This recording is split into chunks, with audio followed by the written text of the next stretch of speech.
그러니까 한예영 첫 번째 그 방향성이 변혁적 순례 영성이고, 여기도 저도 제목이 변혁이란 말이 나와서 요 얘기까지는 하고 마무리하는 게 좋을 것 같아서, 어쨌든 목사님도 영성에 관한 얘기를 하셨고, 그러면 각자 생각하는 영성 혹은 변혁적 영성 혹은 월터 윙크가 생각한 변혁이라는 개념에 대해서 어떻게 정리를 하고 계신지 그런 거 살짝만 나누면 좋을 것 같거든요. 근데 저는 이게, 저도 이제 목회하지만 찾아오는 사람들이 안 변한다라고 하고 그게 계속되면 저는 목회를 계속할 에너지가 좀 안 생길 것 같긴 해요. 그러니까 이게 아주 미세하게라도 제 자신의 변화가 있고 제 스스로한테도 효과가 있고 참여한 사람들에게 모두가 변할 필요는 없는데, 뭐 몇 명은 그냥 그대로 살다가 돌아가실 분도 있었을 거고, 근데 어떤 분들에게 미세한 변화가 있어서 전체적인 뭐가 느껴져야만 그게 저는 이런 활동에 의미가 있는 거면 지속할 수 있는. 그래서 변혁이란 개념이 저한테는 되게 중요한데 어떠십니까? 그래도 좀 느리지만 그래도 뭔가 조금은 느낌이 있는 거 아니에요? 아주 느리거나 아니 목사님 스스로에게나 그게 없이 계속 버틸 수가 있어요? 여러 번 나왔지만 저 개인적인 여정은 당연히 변화가 계속 일어나죠. 청년들과 함께 목회하겠다 했을 때 청년들에게 열정을 불어넣으면 되겠다라는 생각을 갖고 열정을 불어넣기 위해 얼마나 열심히 노력했겠습니까? 안 되더라는 거예요. 그럼 좌절. 근데 그 좌절 속에서 깨닫게 되는 것, 그 다음 단계. 아, 예수의 이야기를 제대로 나눠야 된다는 깨달음? 그래서 저는 신대원 다닐 때 역사적 예수 연구 한 번도 배워본 적이 없어요. 근데 그 역사적 예수 공부를 통해서 예수에 대한 이야기들을 꺼내면서 제 자신의 신학적 변화, 이걸 갖고 설교하면서 교우들 안에서 좀씩 변화가 일어났죠. 근데 이게 어느 또 가다 보니까 또 한계 부딪히고, 그때 기도하면서 깨닫게 된 건, 각자가 하나님을 만나지 못하면, 자기 존재의 의의를 찾지 못하면 안 되는 거는 깨달음 하나. 여기까지 했고, 또 지금의 깨달음 뭐냐면, 그마저도 친구가 없으면 안 되는구나. 혼자 하는 게 아니구나.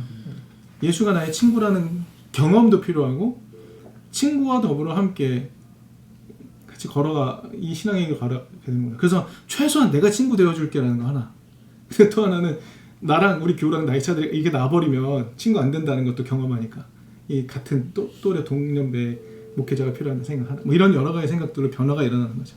그럼 나의 이런 변화도 교우들 안에서도 조금씩 있겠죠. 그러니까 10년이 넘는 시간 동안 같이 있고 서로 저희는 대거리는 하지 않아도 서로 저 목사님 생각 동의 안 해요. 이런 얘기는 하거든요. 이런 얘기 하는 것도 참 고맙다. 이런 얘기 하면서도 남아있다는 것도 그런 변화는 분명히 있죠. 그런 변혁이 있는 거죠. 글쎄요, 저는 뭐 변혁적 영성이다라고 뭘 변화시킬 수 있는 영성이다 이렇게 생각은 그런 힘은 없는데, 그냥 저는 그런 생각이 들어요. 그냥 내가 증명하고 사는 수밖에 없다라는 생각이 들거든요. 내가 가는 길이 그냥 뭐 누구와서 보여줘야 된다는 게 아니라, 그냥 요즘에 한 가지 계속 기도하면서 가는 거는, 그냥 엘리야가 어떤 심정으로 그렇게 기도했을까라는, 하나님한테 그렇게 기도했을까라는, 하나님이 하나님이신 것과 그다음에 내가 주의 종인 것과 이 모든 일들이 하나님의 뜻대로 이루어지는 것임을 저 사람들이 알 수 있도록 응답해 주십시오. 그렇게 기도하거든요. 열왕기상 19장에. 그 다음에 그렇게 기도하고 불이 내려요. 저는 요즘에 그냥 그게 가장 중요한 게 아닌가.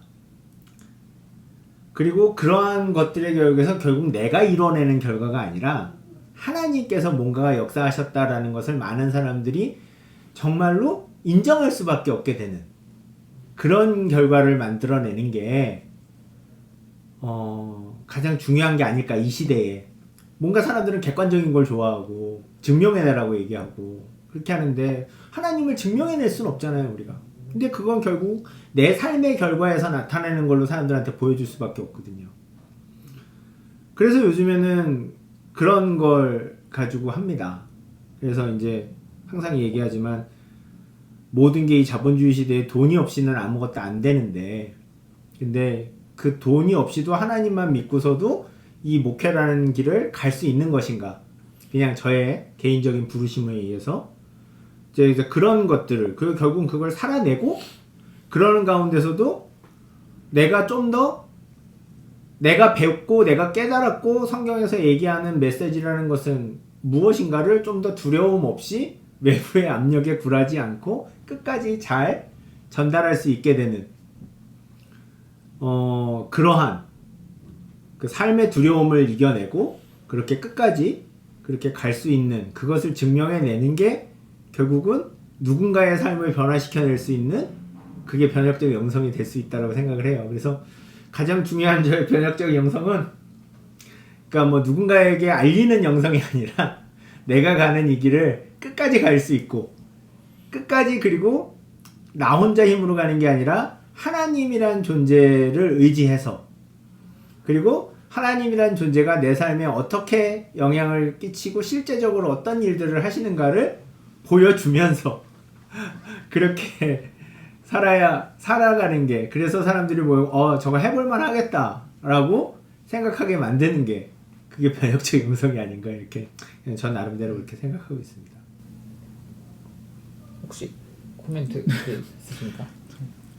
변혁 어쨌든 우리 이 윙크도 그렇고 함께 나눴던 얘기들이 거의 다 말씀 안에서 어떻게 변혁할까 우리가 삶의 역독성으로 영향을 줄 수 있을까 저는 동원 목사님 얘기한 것처럼 제가 또 그 신앙의 여정 가운데서 각자의 그 신앙의 여정 가운데서 저와 함께 했던 그 시간들이 그 친구들한테 신앙 생활 안에서 또 하나님을 알아가는 과정에서 조금이라도 도움이 됐으면 좋겠거든요. 그래서 진짜 한 걸음이라도 저를 만나기 전과 그 이후가 한 걸음이라도 조금 더 하나님께 더 다가갈 수 있는 계기가 되면 참 좋겠다라는 생각을 하는데 그냥 얘기 들으면서 약간은 우리가 그러면 되게 마이크로하고 스펙트럼도 각자 다르니까 1대1로 어떻게 하지 그렇게 오랜 시간 동안 우리가 한 사람이랑 할 수가 현실적으로 없다 보니까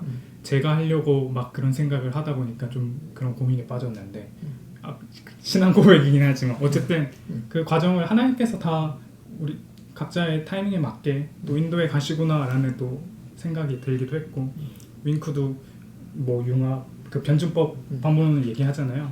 거리두기, 부정의 부정 그 과정 안에서 제가 또 잘 준비되어서 또 각자의 과정에 맞게끔 또 도움을 줄 수 있는 그런 교육자가 되어야겠다는 약간 역할에 대한 고민을 더 했던 것 같아요. 그냥 얘기 들으면서 변혁적 영성에 대한 이야기인지는 잘 모르겠지만 네, 저 스스로 그런 고민을 좀 하게 되는 것 같습니다.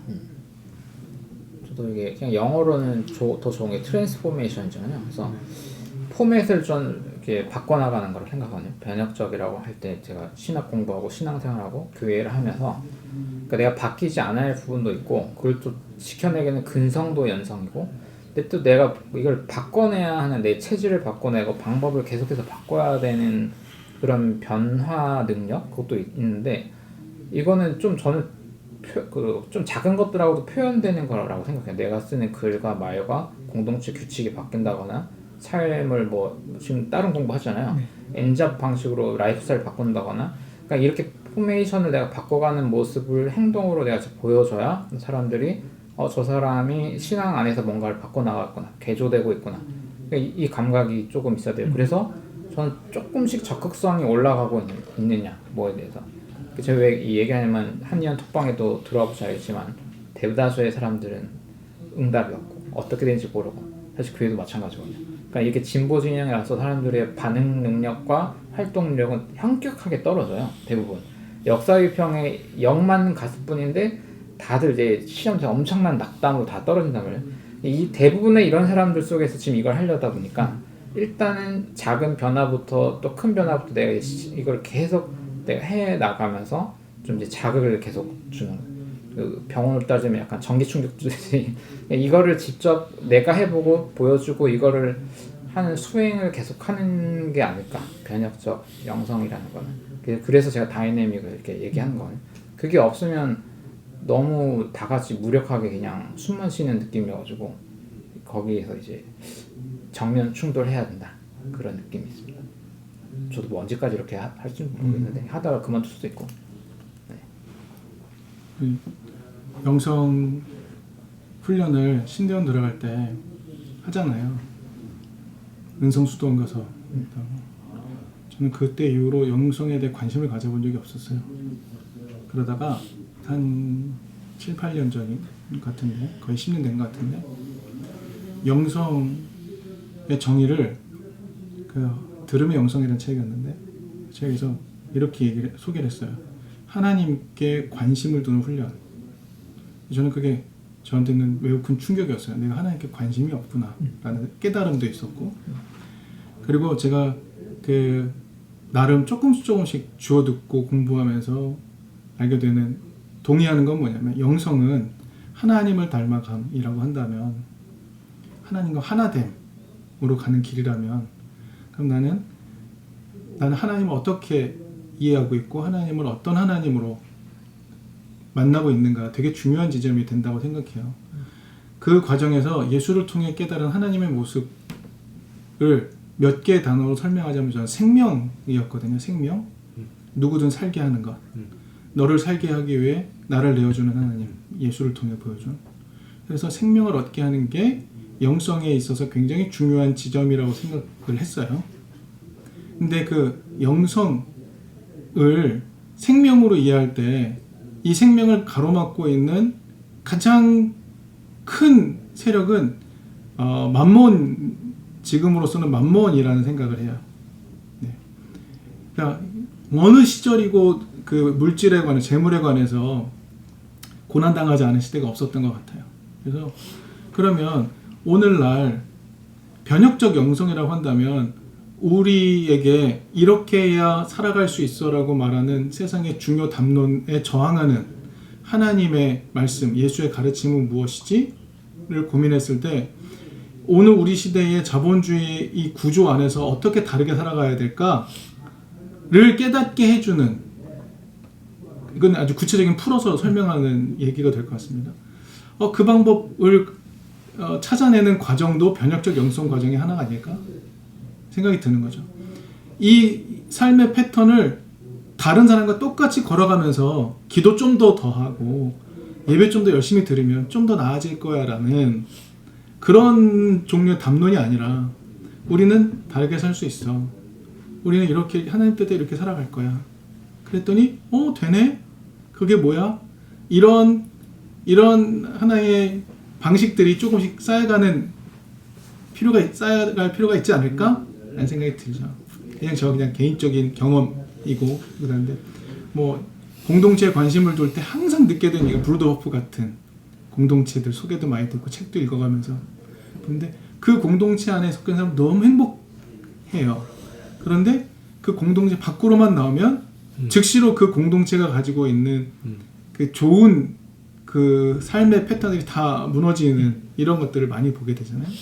그러니까 결국에는 그거 별로 무의미한 거 아니야?